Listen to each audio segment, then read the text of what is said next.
పార్వతీపురం మన్యం జిల్లా రావికోన పంచాయతీ పరిధిలోని ఆశ్రమ పాఠశాలలో 8, 9, 10 తరగతి విద్యార్థులను ఇతర ప్రాంతాలకు తరలించాలనే ప్రభుత్వ నిర్ణయంపై తల్లిదండ్రులు, విద్యార్థులు ఆందోళన వ్యక్తం చేస్తున్నారు. చిన్నప్పటి నుంచి ఒకే పాఠశాలలో చదువుకుంటున్న పిల్లల భవిష్యత్తు ప్రమాదంలో పడుతుందని వారు ఆవేదన వ్యక్తం చేశారు. ఈ జీవోను వెనక్కి తీసుకోకపోతే పెద్ద ఎత్తున ఆందోళన చేపడతామని హెచ్చరించారు.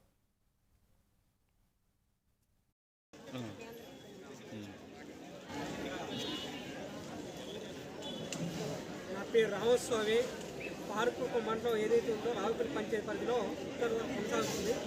ఈ మధ్యకాలంలో రేషనైజేషన్ పేరుతో 8, 9, 10 తరగతి తరలించాలని చెప్పి ప్రభుత్వం ఆలోచిస్తుంది. దాని ఉద్దేశం ఈరోజు డీటీ గారు కలగడం జరిగింది, మొన్న కూడా కావడం జరిగింది.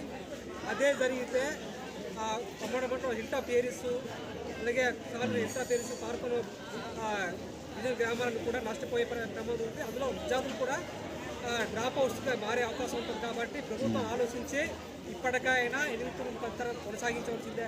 కొనసాగించకపోతే భవిష్యత్తులో మా పేరెంట్స్ ఏదైతే ఉన్నారో పేరెంట్స్ అందరూ కలిసి రావికోనలో ఉన్నటువంటి ఆశ్రమ పాఠశాల ఇప్పటి వరకు 10th వరకు కొనసాగుతుంది. ఇప్పుడు కుదిస్తున్నాము రేషనలైజేషన్ పేరుతోటి 8th, 9th, 10th బయటకు వెళ్ళమని చెప్తున్నారు.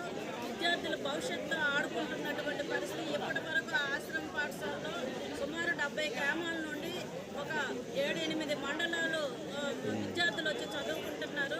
అది సరిపోకపోతే ఎక్స్టెన్షన్ చేసి డెవలప్ చేసి ఇంకో బిల్డింగ్ కట్టాలి తప్ప అక్కడ ఉన్నటువంటి పిల్లల్ని వేరే దగ్గర పంపించడం సరైనది. ప్రజలకి మేము అన్నీ చేస్తున్నాము, అభివృద్ధి చేస్తున్నాం అని చెప్పి ఇప్పుడు గిరిజనులకి విద్యను దూరం చేయడం ఎంతవరకు సమంజసం అని చెప్పేసి మేము మీ ద్వారా అడుగుతున్నాం.